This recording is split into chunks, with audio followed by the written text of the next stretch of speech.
নমস্কার বন্ধুরা, পম্পার কিচেনে আপনাদের সকলকে স্বাগত।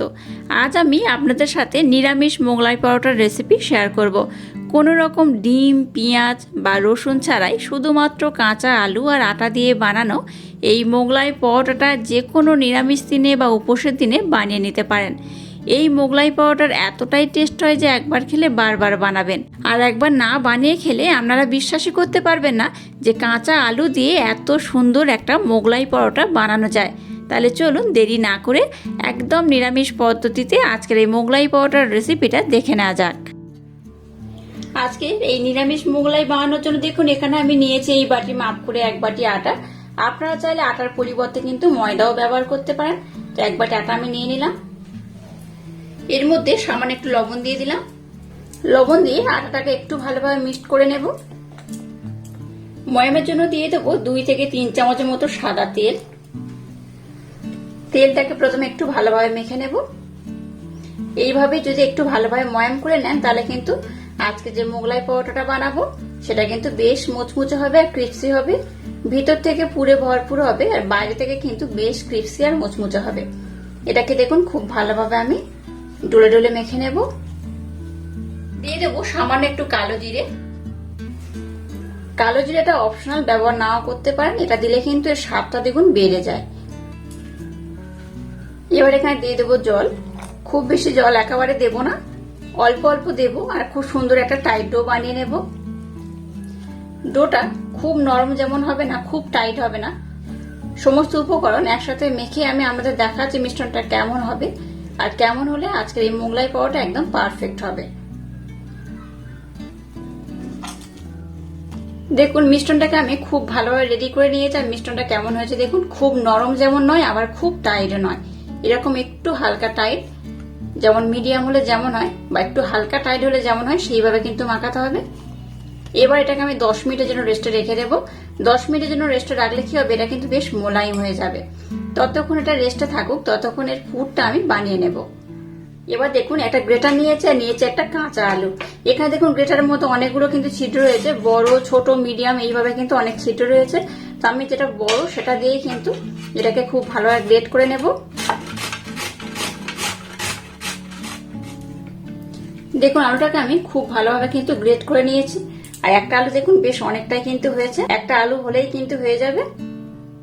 দেখুন আলুটাকে আমি 2-3 বার জল পাল্টে খুব ভালোভাবে ধুয়ে নিয়েছি।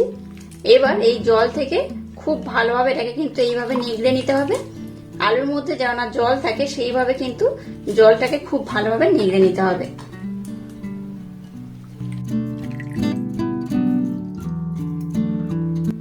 এবার এই আলুর মধ্যে দিয়ে দেবো জিরে গুঁড়ো, অল্প একটু দিয়ে দেবো ধনে গুঁড়ো, দিয়ে দেবো 1 চামচ চাট মশলা, সামান্য একটু দিয়ে দেবো গরম মশলা, আর দিয়ে দেবো স্বাদ মতো বা পরিমাণ মতো লবণ। এবার এর মধ্যে কিছু ধনেপাতা কুচনো আমি দিয়ে দেবো। দিয়ে দেবো কয়েকটা কাঁচা লঙ্কার টুকরো, দিয়ে দেবো গ্রেট করে রাখা আদা একদম সামান্য পরিমাণে।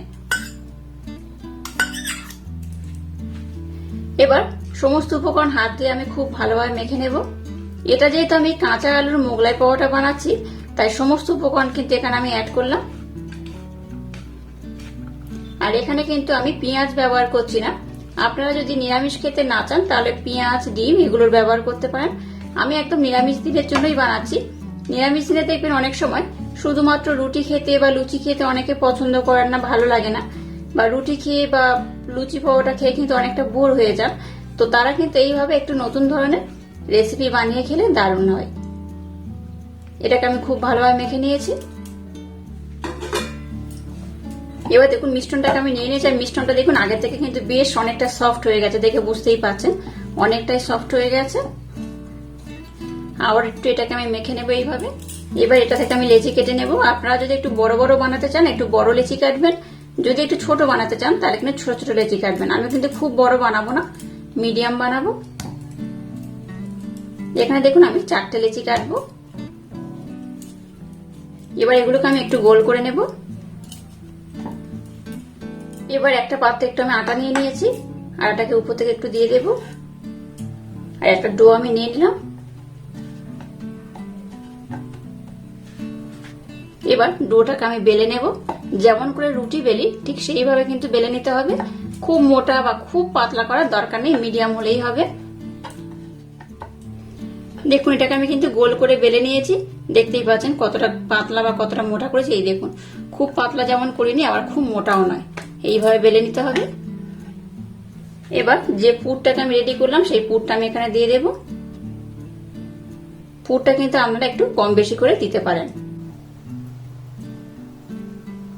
এবার এটাকে আমি মুড়ে নেব। এইভাবে মুড়ে নিতে হবে। আর একটা পাত্রে দেখুন একটু জল নিয়েছি, জলটাকে উপর থেকে দিয়ে দেবো, তাহলে কিন্তু মুড়তে সুবিধা হবে বা ভাজার সময় কিন্তু এটা খুলে আসবে না।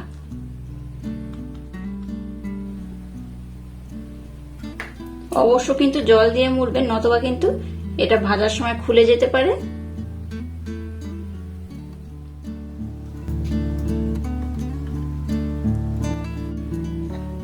দেখুন এটাকে কত সুন্দর করে নিয়েছি। আচ্ছা, আপনারা চাইলে কিন্তু এটাকে একটু বড় বা একটু ছোট করে বানাতে পারেন। এবার আমি হাতের মাধ্যমে একটু প্রেসার দিয়ে বড় করে নেব। খুব বড় নয়, এগুলো এরকম ছোটই হবে, তবেই কিন্তু দেখতে ভালো লাগবে আর খেতেও কিন্তু দারুণ লাগবে। দেখুন হাতের মাধ্যমে কিন্তু একটু বড় করে নিয়েছি, দেখতেই পাচ্ছেন কত সুন্দর হয়েছে। আর এইভাবে কিন্তু সবগুলোকে বানিয়ে নেব, তবে একটা করে বানাবো আর ভেজে নেব। এটা কিন্তু বানিয়ে রেখে দেবেন না, যেহেতু এখানে আলুর পুর দিয়েছি, কাঁচা পুর, তাই খুব বেশিক্ষণ সময় দিয়ে এটাকে রাখবেন না। এটা এইভাবে বানাবেন আর সাথে সাথে কিন্তু ভেজে নেবেন। এবার দেখুন গ্যাসটা জেলে দিয়ে একটা ফ্রাই প্যান বসিয়ে দিয়েছি, আর ফ্রাই প্যানের মধ্যে আমি কিন্তু তেল দিয়ে তেলটাকে মিডিয়াম গরম করে নিয়েছি। এবার যে মোগলাইটাকে বানিয়েছি সেটা কিন্তু তেলের মধ্যে দিয়ে দেবো। তবে আর একটা কথা বলে রাখি, যখন তেলের মধ্যে দেবেন তখন কিন্তু এই যে দিকটা মুড়েছি সেদিকটা তেলের মধ্যে দেবেন, উপরে দেবেন না, এই দিকটা তেলের মধ্যে দিতে হবে।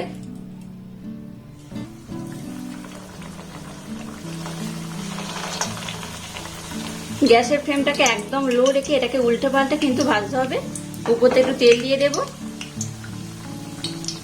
উপর দিয়ে তেল দিয়ে দেখবেন এগুলো কিন্তু আর ফুলেও যায়, খুব সুন্দর দেখতে হয়, খেতেও কিন্তু দারুণ লাগে। এবার অপর দিকটা আমি উল্টে দেব। এই দেখুন এইভাবে যদি যে দিকটা মুড়েছেন নিচে দেন তাহলে কিন্তু এটা খুলে যাওয়ার সম্ভাবনা খুব কম থাকে, আর এটা যদি প্রথমে উপরে যান তাহলে কিন্তু এটা খুলে যেতে পারে। তো এইভাবে উল্টে পাল্টে এটাকে কিন্তু আমি একটু লাল লাল করে ভাজবো। দেখুন পরোটাটা কত ফুলে গেছে, দেখতেই পাচ্ছেন বেশ অনেকটাই কিন্তু ফুলকো হয়ে ফুলে গেছে। এই দেখুন কতটা ফুলেছে, দেখুন উল্টো দেখাচ্ছে, দেখুন কতটা ফুলে গেছে। এই দেখুন এগুলো যেমন সুন্দর দেখতে হয়েছে তেমন সুন্দর কিন্তু এটা খেতেও হয়।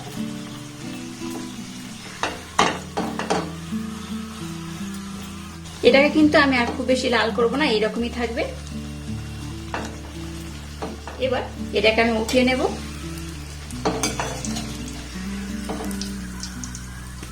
তেলটাকে একটু ভালোভাবে ঝরিয়ে নেব।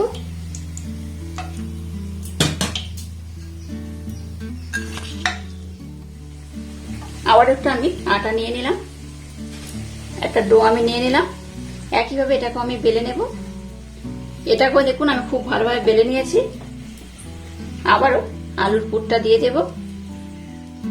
একইভাবে এটাকেও আমি মুড়ে নেব। অবশ্যই একটু এখানে জল দিয়ে দেবে, নতবা কিন্তু ফুলে যাবে। এইভাবে অপর প্রান্তটা এইভাবে আমি মুড়ে দেব। একইভাবে এটাকে আমি দিয়ে দেবো আর খুব সুন্দর করে ভেজে নেব। দেখুন এটাও কত সুন্দর ফুলে গেছে, দেখুন সবগুলোই কিন্তু একদম ফুলকো ফুলকো হয়ে ফুলে যাচ্ছে, যেমন লুচি ফোলে ঠিক সেইভাবে ফুলে যাচ্ছে। দেখে বুঝতেই পাচ্ছেন কতটা ফুলেছে। এই দেখুন দারুণ ভাবে ফুলে গেছে। আমি একটা উঠে দেখাচ্ছি, দেখুন কতটা ফুলে গেছে। এই দেখুন আমার মতো এইভাবে একবার হলো ট্রাই করবেন, দেখবেন প্রত্যেকটা কিন্তু এই মোগলাই পরোটা খুব সুন্দর হয়ে ফুলবে।